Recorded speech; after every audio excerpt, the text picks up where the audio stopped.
আম্বেলিক্যাল hernia নিয়ে আজকে আমরা কিছু ডিসকাস করব। হঠাৎ আম্বেলিক্যাল হার্নিয়া কেন? কারণ অনেক রকম হার্নিয়া, ইনগুইনাল হার্নিয়া মানে কুচকির হার্নিয়া নিয়ে তো আপনারা জানেনই। বাট ইদানিং আমি দেখছি আম্বেলিক্যাল হার্নিয়া নিয়ে কিন্তু অনেক রোগীরাই আমাদের ওপিডিতে আসছে, আমার ক্লিনিকেও আসছে। এবার আম্বেলিক্যাল হার্নিয়া বোঝার আগে বুঝতে হবে যে আম্বিলিকাস কি। আম্বিলিকাসকে বাংলায় আমরা বলি নাভি মূল, এবং নাভি মূল হচ্ছে আম্বেলিকাস। হার্নিয়া মানে কি?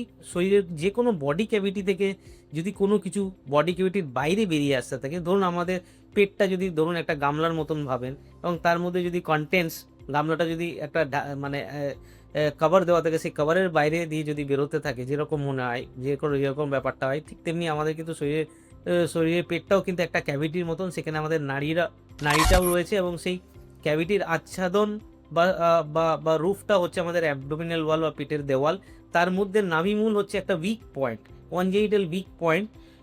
অনেকেরই হয় না বা অনেকেরই হয়, এবং এই উইক পয়েন্ট দিয়ে যদি কিছু ভেতর থেকে বেরিয়ে আসে, যদি নাড়ি বেরিয়ে আসে, বা তার সাথে একটা পর্দার মতন ভেতর আমাদের চাদর আছে, তাকে বলি আমরা ওমেন্টাম, এই দুটো জিনিসই বেরিয়ে যাওয়ার চেষ্টা করে, যদি বেরিয়ে আসে তাহলে তাকে কিন্তু আমরা আম্বেলিক্যাল হার্নিয়া বলি।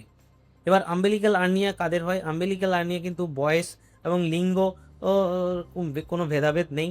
ছেলেদেরও হতে পারে, পুরুষদেরও, ছেলে বা পুরুষ বা মহিলাদেরও হতে পারে, এবং বাচ্চাদের একদম পেডিয়াট্রিক এজ গ্রুপ তাদেরও হয়, কিন্তু তাদের কনজেনিটাল উইকনেস থাকে, তাদেরকে বলে কনজেনিটাল আম্বেলিক্যাল হার্নিয়া। এই আম্বেলিক্যাল হার্নিয়া যেমন একটা এন্টিটি, তার আশেপাশ দিয়ে কিছু যদি হয় সেটাকে বলে আবার প্যারা আম্বেলিক্যাল হার্নিয়া। এবার এই হার্নিয়াটা ছবি আপনাদেরকে আমি দেখতেই পাচ্ছেন উপরে, আমি দেখাবো।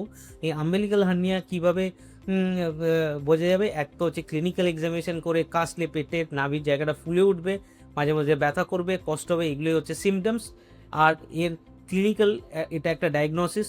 রেডিওলজিক্যালি আলট্রাসোনোগ্রাফি দিয়ে দেখা যেতে পারে যে কেন আম্বেলিক্যাল হার্নিয়াটা হচ্ছে। সিটি স্ক্যান দিয়ে খুব ইজিলি ডেমনস্ট্রেট করা যায় যে পেটের দেওয়াল বা অ্যান্টিরিয়র অ্যাবডোমিনাল ওয়ালের মধ্যে কোথাও কোনো ডিফেক্ট আছে কি না। এবার কেন হয়?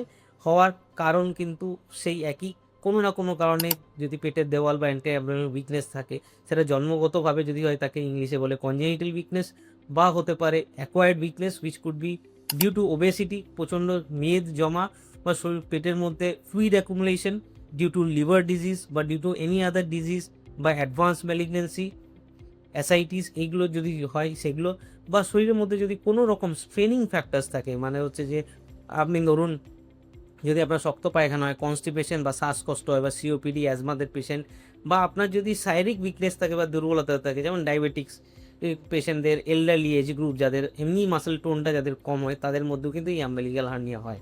এবার আম্বেলিক্যাল হার্নিয়ার ট্রিটমেন্ট, সিমটোমেটিক যদি হয় তার ট্রিটমেন্ট কিন্তু সার্জিক্যাল ওষুধপত্র দিয়ে আম্বেলিক্যাল হার্নিয়া সারে না। এর ট্রিটমেন্টটা খুবই সিম্পল। আজকাল মিনিমালি ইনভেসিভ ব্যাপারটা এসে গেছে, সবাই মাইক্রোসার্জারি ব্যাপারটা জেনে গেছে, মাইক্রোসার্জারি দিয়ে করা যায়। তাছাড়াও হচ্ছে ওপেন সার্জারিও করে। এবার যদি আপনি ট্রিটমেন্ট না করান তাহলে কি হয়? ট্রিটমেন্ট না করলে এই যে নাড়িগুলো ঢুকছে এবং বেরোচ্ছে, সেটা কোনো একটা দিন যদি কপাল খারাপ থাকে ওখানে গিয়ে আটকে যায়, ঢোকে কিন্তু বেরোয় না। যদি আটকে যায় তখন নাড়ি কিন্তু পচে যেতে পারে। এই ব্যাপারটাকে আমরা বলি কিন্তু স্ট্র্যাঙ্গুলেশন, এবং আমি বহু পেশেন্টের এরকম অপারেশন করেছি, এবং আমার হাসপাতালেও এরকম পেশেন্ট রেগুলার আসে, আমরা ওপিডিতে পাই, যারা দীর্ঘদিন ডাক্তারের পরামর্শ নেয় না, বা পরামর্শ নিয়েছে কোনো কারণে তারা করাতে পারেনি বা ফেলে রেখেছে, তারা কিন্তু এরকম স্ট্র্যাঙ্গুলেটেড আম্বেলিক্যাল হার্নিয়া নিয়ে আসে, যেখানে কিন্তু পেশেন্টের প্রচণ্ড পেটে ব্যথা হয়, পেট ফুলে যায়, জ্বর আসে, পেশেন্ট সেপটিক হয়ে যায়, পেশেন্ট শকে আসে, এবং তখন কিন্তু ইমার্জেন্সি আমাদের অপারেশন করতে হয়, সেই নাড়িটাকে বার করতে হয়। নাড়ি পচে গেলে নাড়িটা ইদার কেটে দিয়ে জুড়তে হয়, সেটাকে বলে রিসেকশন অ্যানাস্টোমোসিস, বা পায়খানা রাস্তা টেম্পোরারি পেটের মধ্যে করতে হয়, তাকে বলে আইদার আইরিওস্টমি বা অন্য দিকে বলে কোলোস্টমি। তো এইরকম করলে কিন্তু রেজাল্ট ভালো হয় না। তাই যদি আপনার আম্বিলিক্যাল হার্নিয়া আছে, অবশ্যই আপনার সার্জনকে কনসাল্ট করুন, এবং তার পরামর্শ নিয়ে, আপনি যদি নাও করাতে চান তার পরামর্শ নিন যে কখন করাতে হবে, এবং যত তাড়াতাড়ি করানো যায় তত তাড়াতাড়িই ভালো। যদি আপনার সিমটমস হচ্ছে, ফেলে রাখা কিন্তু উচিত নয়। বন্ধুরা, আশা করি এই ভিডিওটা আপনাদের ভালো লেগেছে, এবং ভালো যদি লাগে এবং আপনাদের কারোর মধ্যে বাড়িতে যদি এরকম আসে, অবশ্যই আমাদের সাথে যোগাযোগ করুন, এবং খুব শীঘ্রই দেখা হবে এরকম আরেকটা ভিডিও নিয়ে। ধন্যবাদ, নমস্কার। আমি ডক্টর শুভেন্দু মাঝি, জেনারেল সার্জন, কলকাতা থেকে।